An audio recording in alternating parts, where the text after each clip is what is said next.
Bharatiya Janata party के नेतृत्व वाली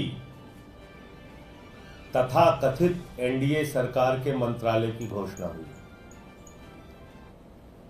तथा कथित इसलिए कह रहा हूं कि अभी भी इस सरकार को मोदी 0.3 सरकार कहा जा रहा है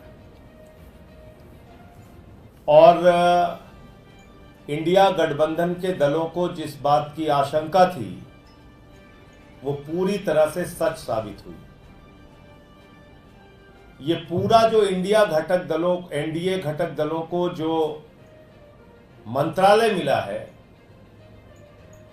वो मंत्रालय अगर आप देखेंगे तो उस मंत्रालय की सूची में एनडीए के घटक दलों को ना तो गृह मिला, ना रक्षा मिला, ना वित्त मिला, ना विदेश मिला, ना वाणिज्य मिला, ना रेल मिला, ना सड़क मिला, ना कृषि मिला, ना शिक्षा मिला, ना स्वास्थ्य मिला, ना दूरसंचार मिला। खाली हाथ में झुंझुना मंत्रालय मिला, झुंझुना मंत्रालय। और यह पहला संकेत है। भारतीय जनता पार्टी ने साफ तौर पे संकेत दिया है कि जो उनकी प्रवृत्ति है, कार्य करने की शैली है, अपने घटक दलों को धीरे धीरे करके समाप्त करना, खत्म करना, उनको अपमानित करना, उनकी ताकत को समाप्त करना, मंत्रालय के बंटवारे के बाद इसकी शुरुआत हो गई है। हमने पहले भी ऐसा देखा। जब नवीन पटनायक जी के साथ थे, उनके साथ क्या बर्ताव किया। उद्धव ठाकरे जी की तीर कमान चुरा ली, महाराष्ट्र में उनकी पार्टी तोड़ दी। शरद पवार जी की घड़ी चुरा ली, मध्य प्रदेश में सरकार गिराई, कर्नाटक में सरकार गिराई, उत्तराखंड में गिराई, अरुणाचल में गिराई, गोवा में जोड़ तोड़ करके बनाई, महाराष्ट्र में सरकार गिराई। तो पूरे देश में जोड़ तोड़ करके, विधायकों की खरीद फरोख्त करके, सांसदों की खरीद फरोख्त करके इन्होंने पार्टियों को तोड़ा है 10 साल में। और ये झुंझुना मंत्रालय जो दिया है इन्होंने एनडीए के घटक दलों को, अगला चरण इनकी पार्टियों को खत्म करने का होगा। क्योंकि जो जो बातें हम लोग कहते हैं लगभग सच साबित होती है। और वो कैसे होगा? गलती से अगर बीजेपी का स्पीकर बन गया तो उसके 3 बड़े खतरे हैं। नंबर 1 खतरा, बाबा साहब डॉक्टर भीमराव अंबेडकर जी के द्वारा लिखे गए संविधान की धज्जियां उड़ाई जाएंगी। नंबर 2 खतरा, एनडीए के घटक दलों को, टीडीपी को, जेडीयू को, जेडीएस को, आरएलडी को, चिराग पासवान जी की पार्टी को, इन सारी जो छोटी छोटी पार्टियां हैं, छोटी से लेके बड़ी तक की पार्टियां हैं, पवन कल्याण जी की पार्टी है, इन सारी पार्टियों को तोड़ तोड़ के बीजेपी के साथ मिलाया जाएगा। और तीसरा, कोई भी मनमाना बिल सरकार लेके आएगी और जो भी सांसद आवाज उठाएगा, मार्शल से उसको बाहर फेंकवा दिया जाएगा।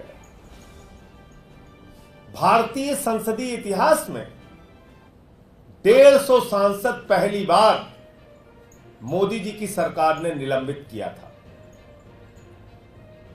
और यह कहने की बात होती है कि यह तो लोकसभा अध्यक्ष का फैसला है, यह तो राज्यसभा के अध्यक्ष का फैसला है।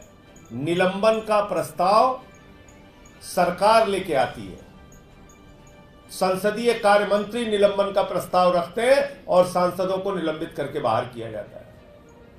और कम से कम एक विषय में मेरी सलाह जरूर माननी चाहिए सांसदों को, क्योंकि सबसे ज्यादा भुक्तभोगी निलंबन की कार्रवाइयों का और मार्शल के द्वारा बाहर फेंके जाने की कार्रवाइयों का मैं रहा हूं। बीजेपी वाले चिल्ला चिल्ला के कहते हैं 56 बार बेल में गए 6 साल के अंदर। कोई अपनी लड़ाई लड़ने के लिए नहीं गया, जनता के मुद्दे उठाए, कभी किसान के सवाल, कभी नौजवान के सवाल, कभी पहलवान के सवाल, कभी मणिपुर के सवाल, कभी शिक्षा मित्र के सवाल, कभी ओल्ड पेंशन के सवाल, और मुझे निलंबित किया गया, बाहर किया गया।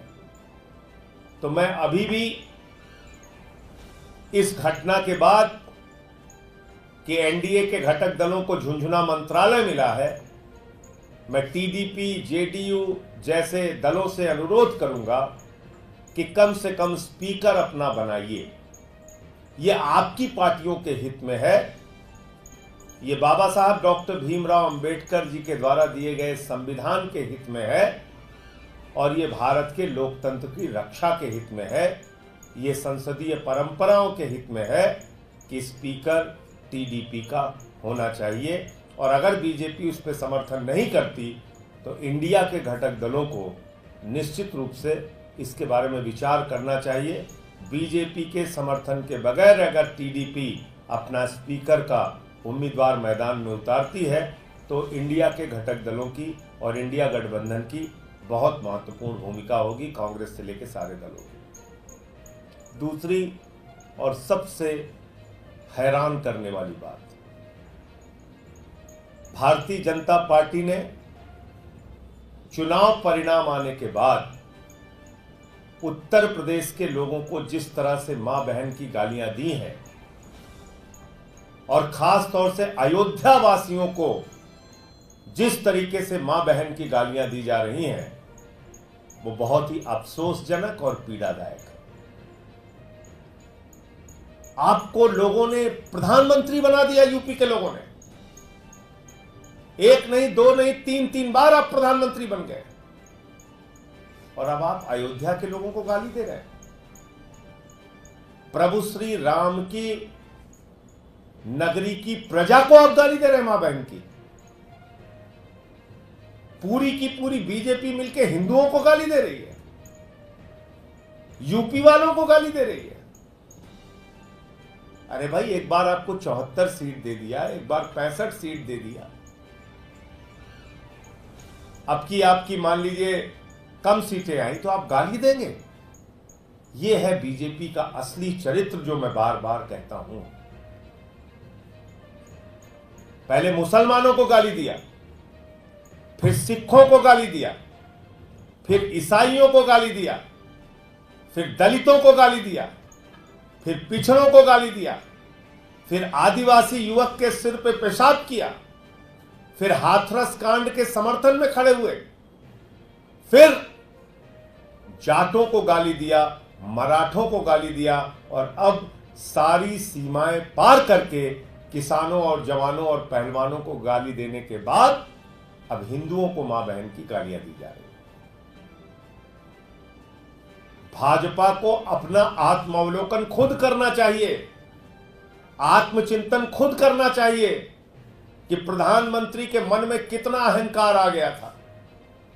गाना गा रहे थे बीजेपी वाले, जो राम को लाए हैं हम उनको लाएंगे। हिंदू धर्म की मान्यता है कि प्रभु श्री राम सृष्टि के रचयिता हैं, वो इंसान को लेके आए हैं।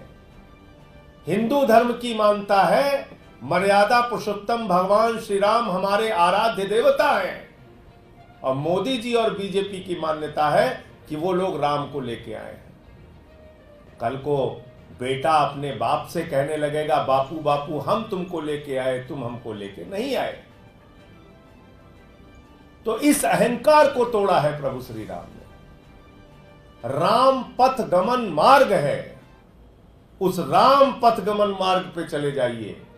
अयोध्या हारे, सुल्तानपुर कुशभवनपुर हारे, प्रतापगढ़ हारे, कौशाम्बी हारे, प्रयागराज हारे, चित्रकूट हारे, रामपुर हारे, सीतापुर हारे, श्रावस्ती हारे। इनका सफाया हो गया, सफाया। तो इसलिए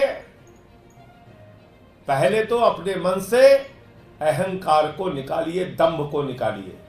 बड़ी मुश्किल से प्रधानमंत्री जी जीत पाए, और कांग्रेस पार्टी को 1952 से लेकर अब तक के इतिहास में सबसे ज्यादा वोट काशी में मिला। चुनाव भले हार गए अजय राय वहां से, लेकिन 4,65,000 वोट कभी कांग्रेस को काशी में नहीं मिला। ये इतिहास है, जानकारी कर लीजिए। तो इसलिए अयोध्या वासियों को गाली देने के बजाय, हिंदुओं को गाली देने के बजाय अपने अंदर की कमियों को झांक कर देखिए। आपने क्या बना दिया? धर्म को लेके सौदा करने निकले थे आप। उस दिन कार्यकर्ता बेचारे पुराने ही हैं, वो तो नारा वही सीख के आए हैं। तो अति उत्साह में उन्होंने नारा लगा दिया, मोदी जी को जय श्री राम। मोदी जी ने कहा जय जगन्नाथ। जय श्री राम का नारा भी भूल गए। इसीलिए मैं कहता हूं, भारतीय जनता पार्टी दलितों से, पिछड़ों से, आदिवासियों से नफरत करती है।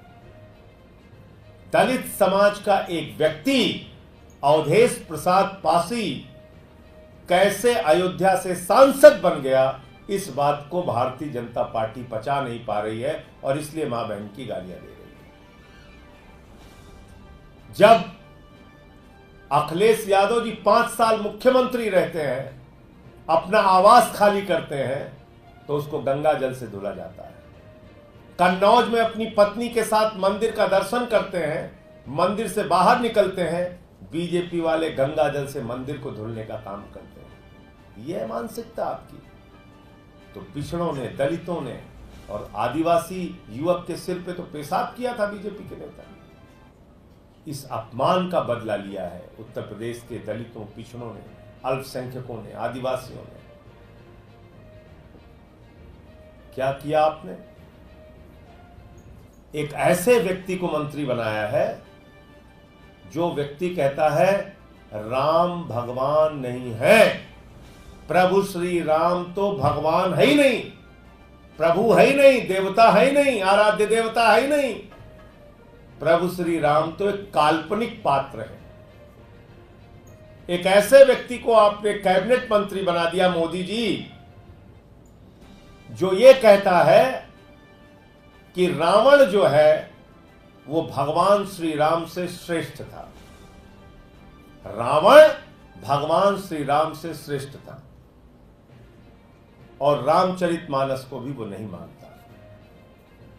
आज मैं बीजेपी के सांसदों से पूछना चाहता हूं, बीजेपी के एक एक कार्यकर्ता से पूछना चाहता हूं, आज मैं आरएसएस और आरएसएस के एक एक कार्यकर्ता से पूछना चाहता हूं, क्या वो सारे लोग मानते हैं कि प्रभु श्री राम एक काल्पनिक पात्र है, भगवान नहीं है?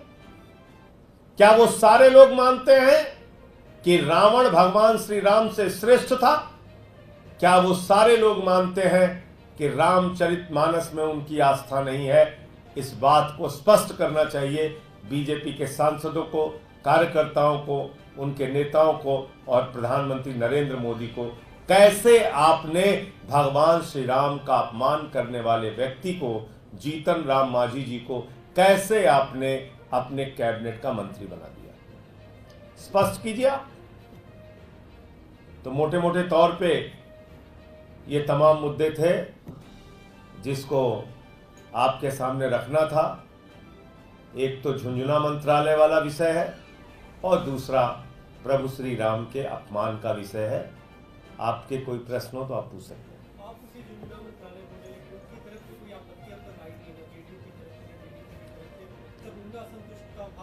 आपने देखा अभी तो अजीत पवार के गुट वाले बोल रहे हैं, एकनाथ शिंदे के गुट वाले बोल रहे हैं कि भाई हमारे 7 सांसद हैं, आपने एक राज्य मंत्री बनाया। अजीत पवार के गुट वाले कह रहे हैं हमें कुछ मिला ही नहीं। तभी तो झगड़े धीरे धीरे शुरू होंगे। आपने मोहन भागवत जी का भी बयान सुन लिया चुनाव के परिणाम आने के बाद। क्या बोल रहे हैं मोहन भागवत जी? कह रहे हैं 1 साल से शांति की राह देख रहा है मणिपुर। यह बात मैंने पार्लियामेंट में बोल दी तो मुझे सस्पेंड करके बाहर कर दिया। मणिपुर हिंसा का ही सवाल मैंने उठाया था जब मुझे सस्पेंड करके बाहर किया इस सरकार ने।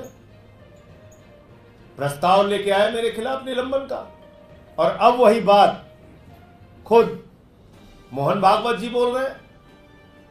ये एक साफ संकेत है कि आरएसएस और बीजेपी में लड़ाई और टकराहट चल रही है। आपने सुना होगा चुनाव के दौरान नड्डा जी ने कहा था अब हमको आरएसएस की जरूरत नहीं है। साफ तौर पे बीजेपी के राष्ट्रीय अध्यक्ष ने कहा था अटल बिहारी वाजपेयी की बीजेपी अलग थी, उसको आरएसएस की जरूरत थी। मोदी की बीजेपी अलग है, इसको आरएसएस की जरूरत नहीं है।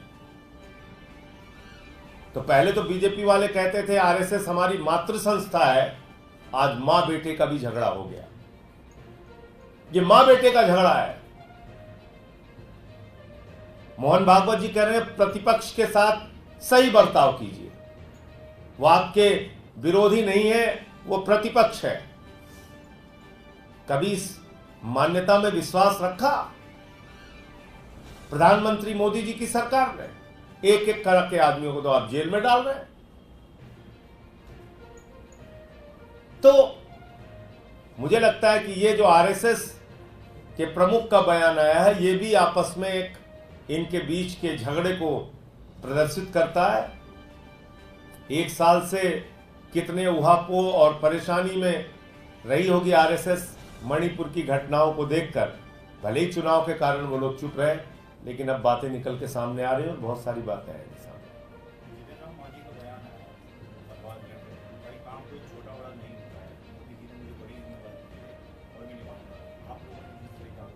अरे भाई, दो बड़े इनके सहयोगी हैं, एक को मछली मंत्रालय दे दिया, दूसरे को जहाज मंत्रालय दे दिया।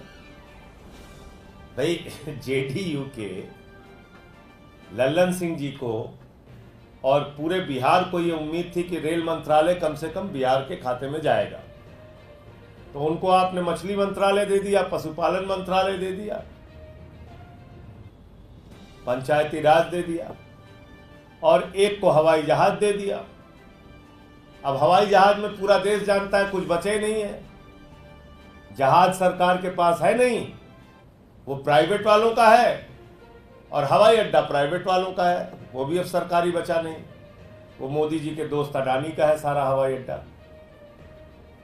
तो है क्या उसमें नागरिक उड्डयन में? लेके उड़ते रहिए आप। तो यही मंत्रालय मिला है, मछली मंत्रालय और जहाज मंत्रालय। तो इसलिए मैंने कहा भाई, कृषि मंत्रालय, शिक्षा मंत्रालय, स्वास्थ्य मंत्रालय, गृह मंत्रालय, रक्षा मंत्रालय, विदेश मंत्रालय, वित्त मंत्रालय, वाणिज्य मंत्रालय, दूरसंचार मंत्रालय, इन सारे विभागों को प्रभावशाली माना जाता है। अब कहने के लिए तो सब, अगर इतना ही बात सही है जितना आप लोग कह रहे हैं कि वो सब कह रहे हैं कि साहब कोई काम छोटा बड़ा नहीं होता, तो छोटा काम छोटा बड़ा नहीं होता तो गृह मंत्री हट जाए अमित शाह जी, कोई भी विभाग ले ले। अगर हर विभाग बड़ा है तो मत्स्य पालन दे दीजिए अमित शाह को और लल्लन सिंह को बना दीजिए गृह मंत्री। अगर सब कोई छोटा बड़ा नहीं है तो मत्स्य पालन वाला अमित शाह ले लें और गृह मंत्री बन जाए लल्लन सिंह जी, क्या समस्या है? स्वास्थ्य मंत्री बन जाए चिराग पासवान और खाद्य प्रसंस्करण जो है वो जो नड्डा साहब को दे दीजिए। तो ये सब कहने की बातें होती हैं राजनीति में, समझते सब लोग हैं।